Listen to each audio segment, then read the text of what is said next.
අපි යන්නේ මුලින්ම අනේපිඩු සිටුමාලි.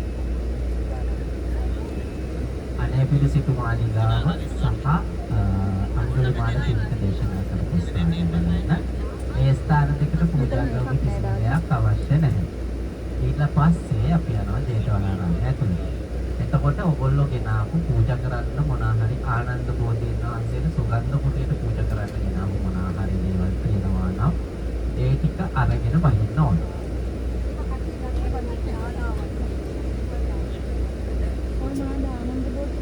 මොනවාද තියෙන්නේ? නෑ සිවුරු පිළිකර බුද්ධ ගායම පූජා කරන්න පුළුවන්. පටුවේ පොඩේ මොනවාද තියෙන්නේ? සිවුරු පිළිකර වටාපත් ඒවත් පොඩ්ඩක් වටාපත් ඒව මෙහෙට අවශ්‍ය නැහැ.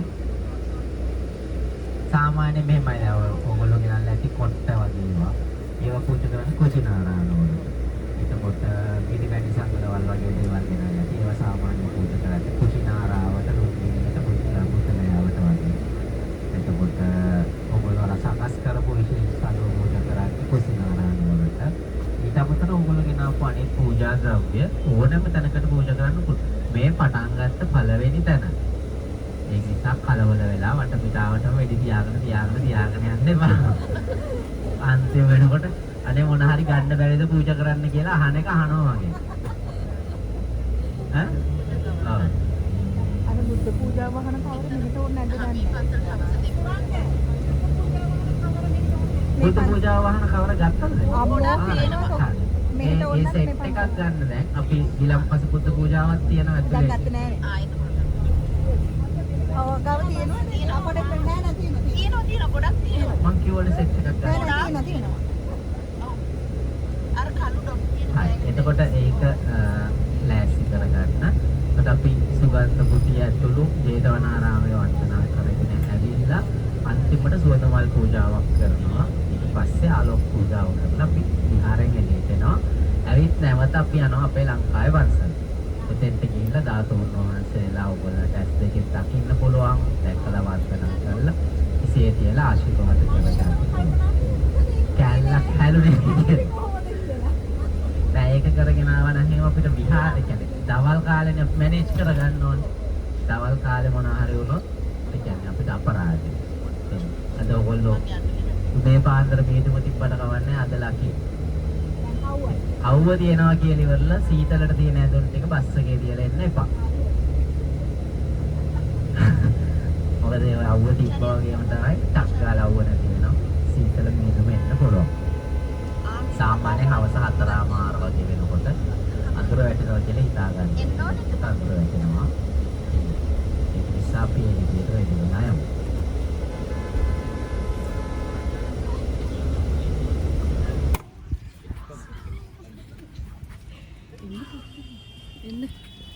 හොඳයි.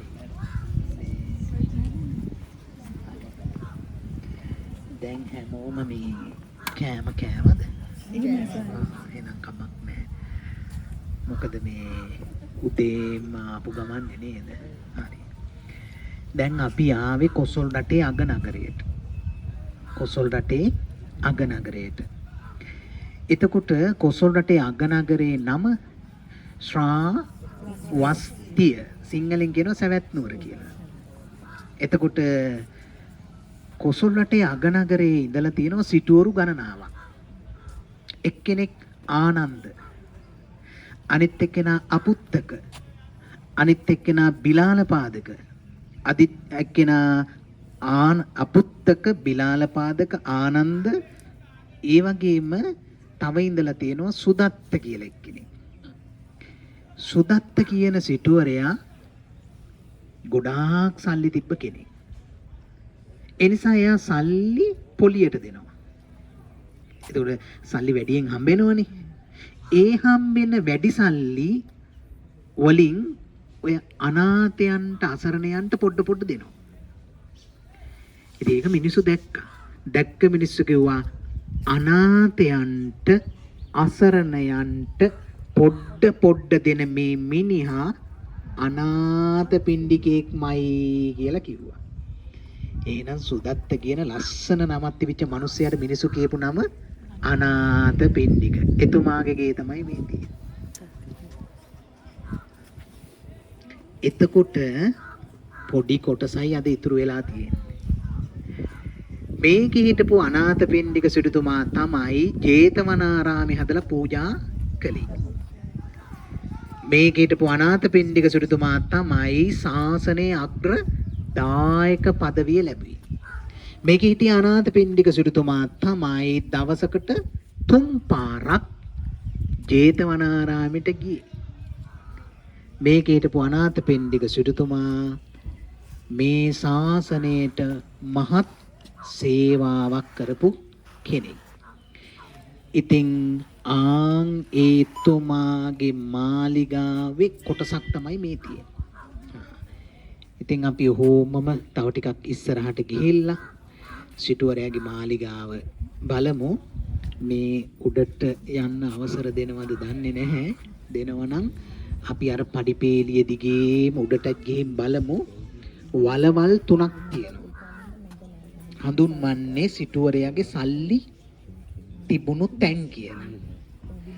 සාමාන්‍යයෙන් පොළොව යට හැදුවාම ගින්නක් ඇති වුණත් ගැටලුවක් නෑනේ නේද? ඉතින් ඒ නිසා ඒ වලවල් වගේ ස්ථාන තුන හඳුන්වනවා සිටුවරයාගේ ධනය තැන්පත් කරපු කාමර කියලා. ඒවා හඳුන්වනවා ගබඩා කාමර කියලා. එහෙනම් ඉතින් යමු. ඔව් හිමින් සැරේ ගිහිල්ලා ඒ වලවල් ටික බලනවා මිසක් එතනින් එහාට යන්න එපා.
සමන් මල් ඕ අයියෝ මේ කාමර තුනක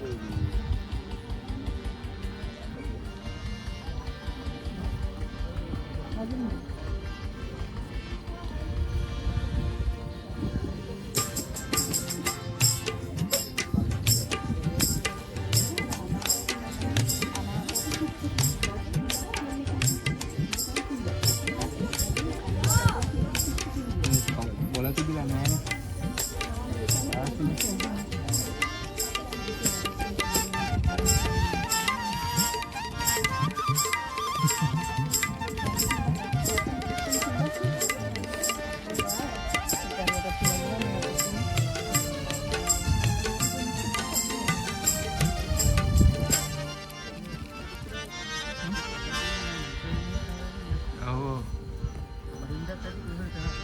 Hati makan sistem ya ini.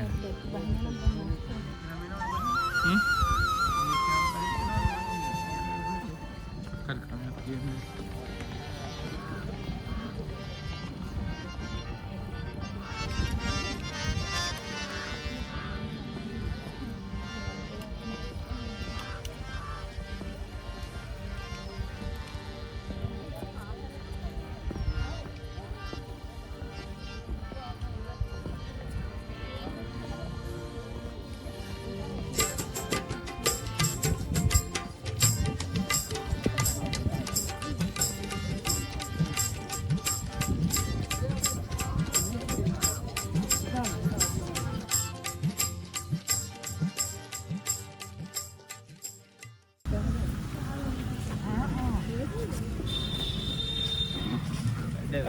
කිට්ටුවට දෙන්නකෝ.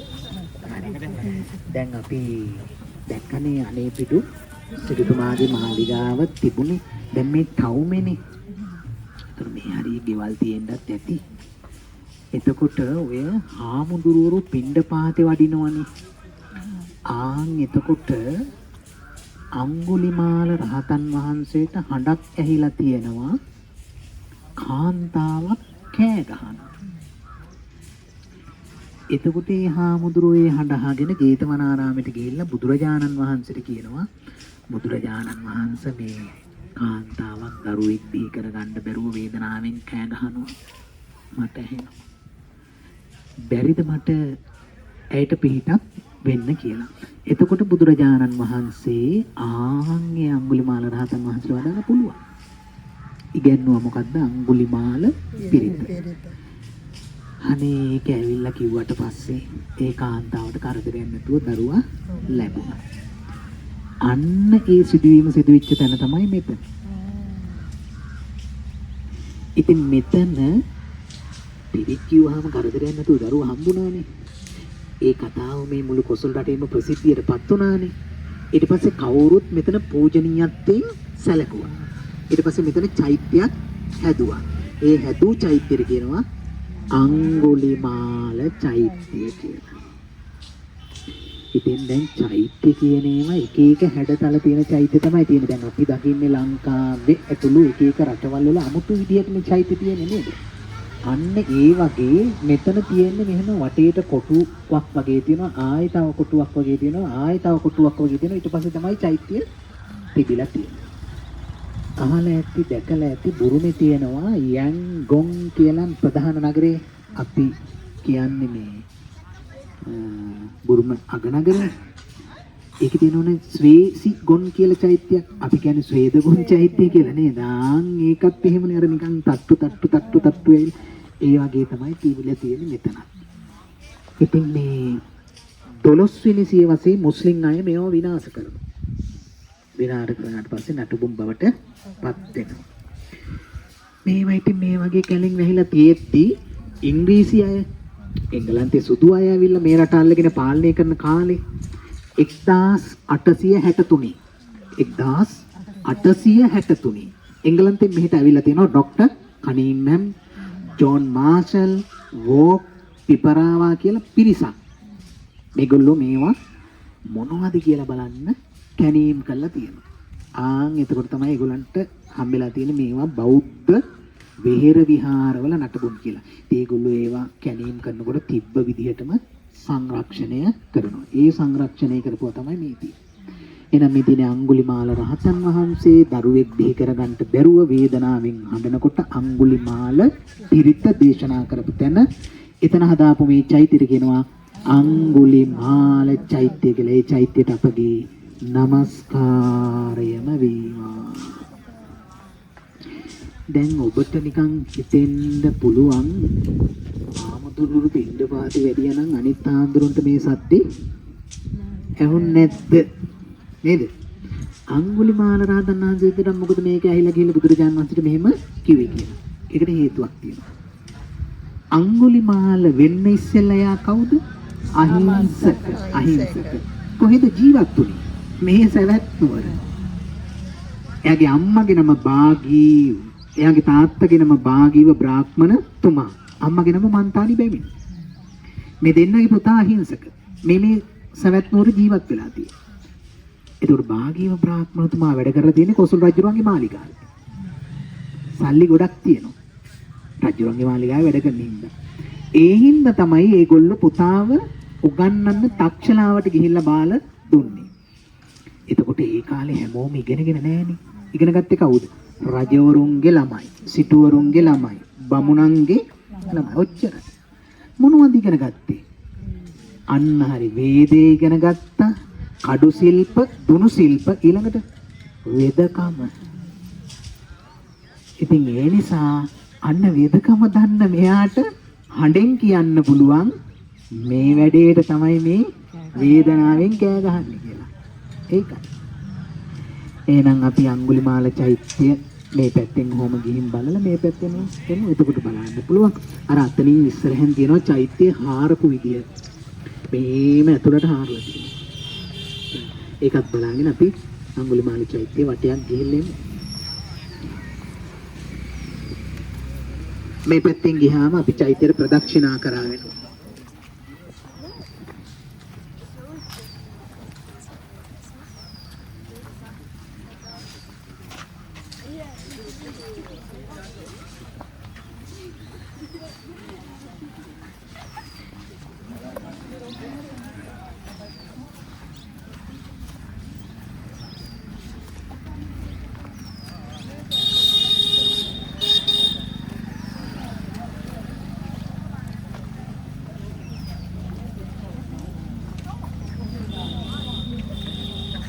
अम्मा छोटा है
बोलो I didn't give my gift. That's why I gave it to you. I didn't. You drank it. Yesterday, look. I couldn't fall asleep.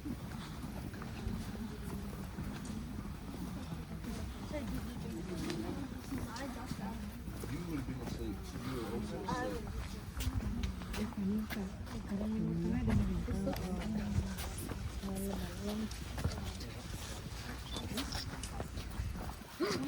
Where does that go to? The other side. Harapur ke de.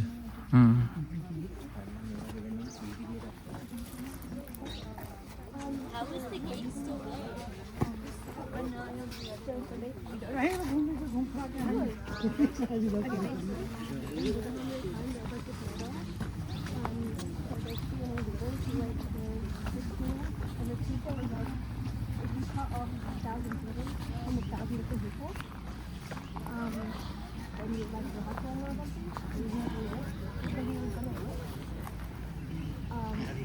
හරි. දැන් අපි මෙහෙම ඔක්කොම ආවද?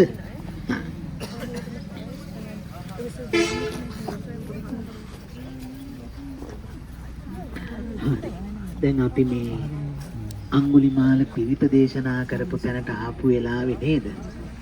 අපිත් ඉතින් අපේ කටින් මේ පිරිත පොඩ්ඩක් කියමු නේද? හොඳයිනේ නේද? ඒක දේශනා කරපු තැනටම ඇවිල්ලා අපටත් අපේ කටින් කියන්න ලැබෙනවා කියන්නේ ඒක නිකන් නේද? හරි වටිනවනේ හැමෝටම හම්බෙන්නේ නෑනේ නේද? හරි.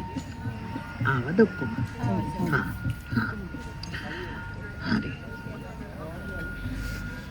थोड़ा सा आप लोग इधर जाइए.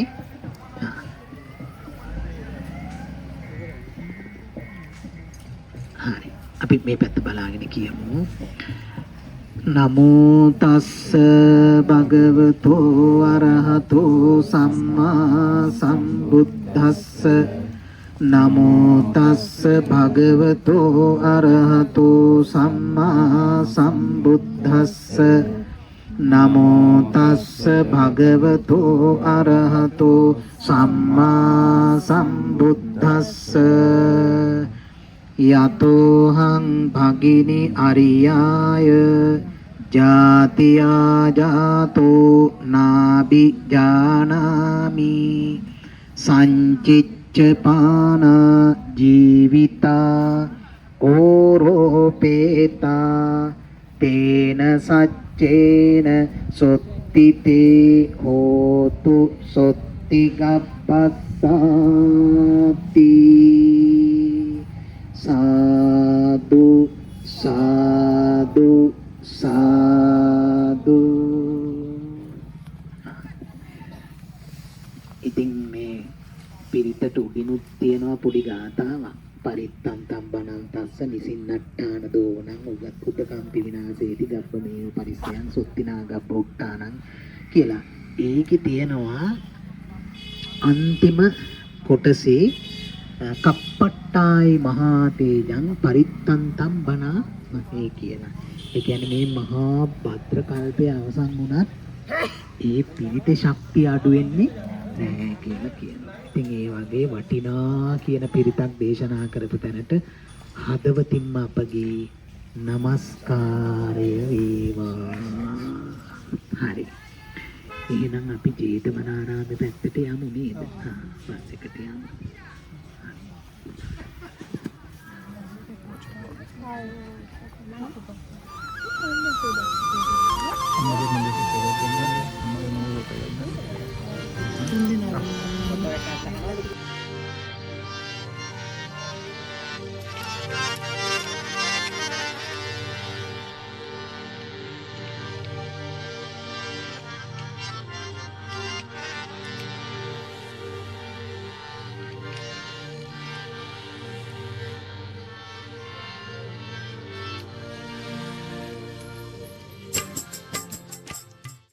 අහලා තියෙනවනේ නිගණ්ඨ නාථ පුත්ත කියලා නේද? නිගණ්ඨ නාථ පුත්තතුමා හිටපු තැන. එතකොට බුදුරජාණන් වහන්සේ වැඩ සිටියේ බොහෝ තැන්වල එයා ඉඳලා තියෙනවා. ඉතින් මේ එතුමා දේශනා කරපු ධර්මය ජීවියා ගැන තමයි දේශනා කරලා තියෙන්නේ. මේ තියෙන්නේ මේ දිගටම තියෙනවා මේ තියෙන්නේ නිගණ්ඨ නාථ පුත්තතුමා හිටපු තැන.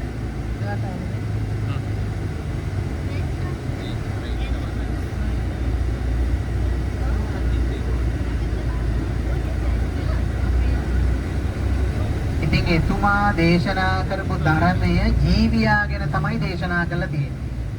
බුදුහාමුදුරෝ දේශනා කරපු ධර්මය සත්වයා ගැන තමයි දේශනා කරලා තියෙන්නේ. ඉතින් බුදුරජාණන් වහන්සේගේ අවසාන බුද්ධ වචනේ හන්දදානි වික්කවේ ආමන්ත්‍යාමි ඕ වය ධම්මා සංඛාරා අප්පමාදේන සම්පාදේත. එයාගේ අවසාන ජෛන මහාවීරගේ අවසාන වචනේ තන අග පිනිබිඳු වගේ ජීවිතේ ඒ නිසා කර්ම අකුසල කර්ම රැස් කරගන්න එපා, කුසල කර්ම රැස් කරගන්න කියලා. තන අග පිනි බිඳු වැනිය ජීවිතේ. මේ අවසාන ජෛන මහාවීරතුමාගේ වචනේ. ඉතින් එයා ඒ වචනේ කියලා තියෙන්නේ කාටද? එයා ඒ වචනේ කියලා තියෙන්නේ ගෞතම ස්වාමීට. ඒ කියන්නේ එතුමා ළඟ ඉඳලා තියෙනවා ශ්‍රාවකේ ගෝලේ. එයාගේ නම ගෞතම ස්වාමී. එයාට තමයි කියලා තියෙන්නේ.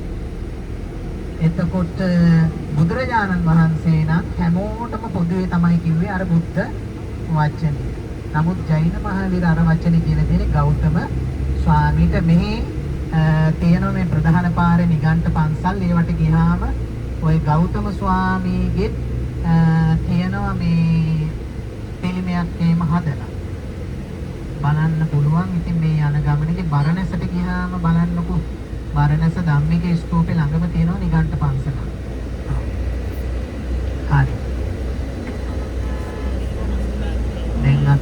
පහෙන් උනේ